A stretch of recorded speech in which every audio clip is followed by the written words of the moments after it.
Bonjour à tous, bienvenue dans le challenge des 31 jours du tarot. Donc je vous retrouve pour la question 14 et la question 15 aujourd'hui au sujet des cartes de cour. Alors la première question, la 14, c'est la carte de cour que j'aimerais rencontrer, épouser, avoir comme meilleur ami ou qui serait mon ennemi mortel. Alors si je devais avoir une rencontre, une rencontre, j'aimerais bien que ce soit avec le chevalier des bâtons. Pourquoi le chevalier des bâtons? En fait, c'est quelqu'un qui est toujours dans l'action, quoi. C'est un jeune homme entreprenant, jovial, passionné. Donc c'est quelqu'un voilà, qui est représenté aussi par les signes de feu. Moi, je suis Lion. Donc je pense que c'est peut-être pour ça que j'ai choisi cette carte, en fait. Voilà, donc la personne que j'aimerais rencontrer, ça serait le chevalier de bâton. Ensuite, la personne que j'aimerais épouser. Donc moi, je suis mariée à un monsieur Scorpion, donc un signe d'eau. Donc forcément, je ne pouvais pas choisir une autre carte que le roi de coupe. Alors le roi de coupe, c'est quelqu'un qui est sentimental, c'est quelqu'un aussi qui est équilibré, quelqu'un d'expérimenté, quelqu'un qui fait les choses avec grâce, voilà. Donc bon, ça correspond pas forcément à mon époux, mais disons que par rapport au signe, le roi de coupe aussi était pour moi le choix le plus judicieux et j'aime beaucoup la série des coupes. Donc voilà, j'ai choisi cette carte-là. Ensuite, ma meilleure amie, ça serait la reine de coupe. Voilà. Ou mon meilleur ami. Mais voilà, j'ai choisi la reine de coupe parce que c'est quelqu'un qui a de l'intuition, c'est quelqu'un d'aimant, c'est aussi quelqu'un d'équilibré. C'est quelqu'un qui va toujours avoir du bon sens. Voilà, quand on va se confier, lui demander des conseils, elle aura toujours du bon sens. Elle est guidée par son cœur, mais quand la raison doit être présente pour vraiment conseiller quelqu'un pour quelque chose d'important, elle sait aussi le faire. Donc voilà, c'est pour ça que j'ai choisi la reine de coupe.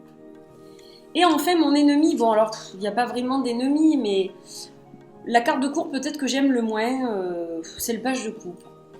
Pourtant j'aime la série des coupes, mais en fait le page de coupe, c'est quelqu'un en fait qui, pour moi, représente quelqu'un quand même qui a pas trop la tête sur les épaules, qui est étourdi, qui est un petit peu charmeur aussi. Hein, voilà, c'est quelqu'un qui va essayer d'entourlouper pour arriver à son but, mais c'est surtout quelqu'un d'immature en fait. Voilà, donc c'est pour ça que j'ai choisi cette carte. Alors, ça, c'était la 14. La 15. Donc, Claire l'a traduite de cette façon. Votre avis sur le tarot? Le tarot est-il désuet? Est-il inutile? Et je sais que dans la version originale, Etony parle des cartes de cour. Si on les trouve donc désuètes, inutiles, vieillottes, voilà. Alors, moi, je vais vous parler des cartes de cour. Je vais rester dans le thème des cartes de cour.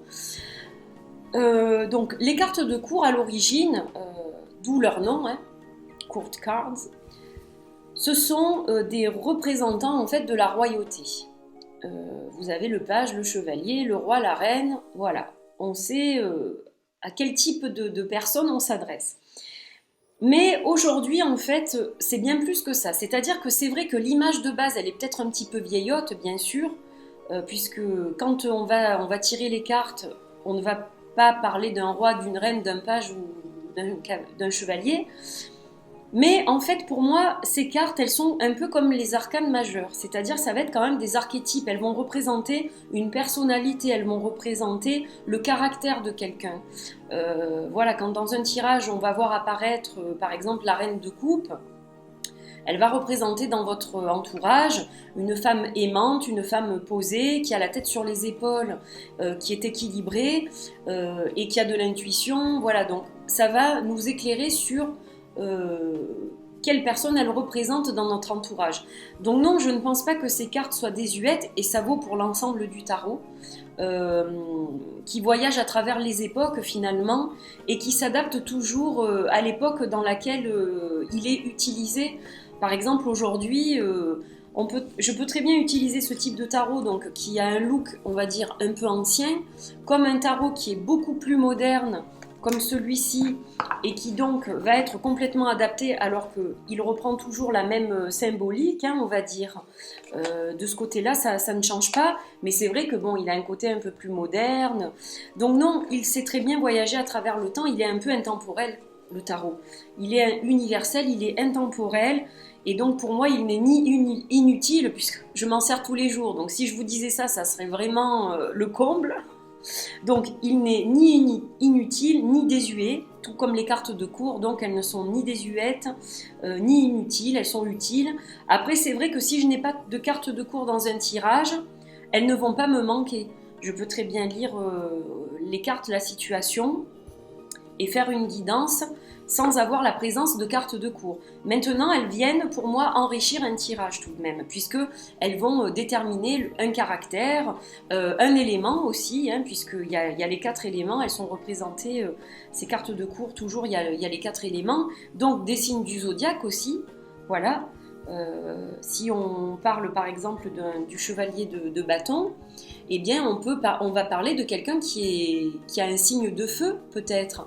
Donc ça va être quelqu'un soit qui a un caractère assez vif, assez emporté, assez actif, ou ça peut être aussi quelqu'un qui est bélier ou lion ou sagittaire par exemple. Donc voilà, c'est assez intéressant, je trouve quand même. Elles ont tout à fait leur place dans le tarot, et le tarot a tout à fait sa place parmi nous, et il ne vieillit pas. Donc ça, c'est plutôt pas mal.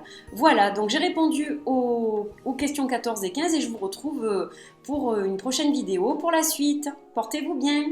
Bye bye.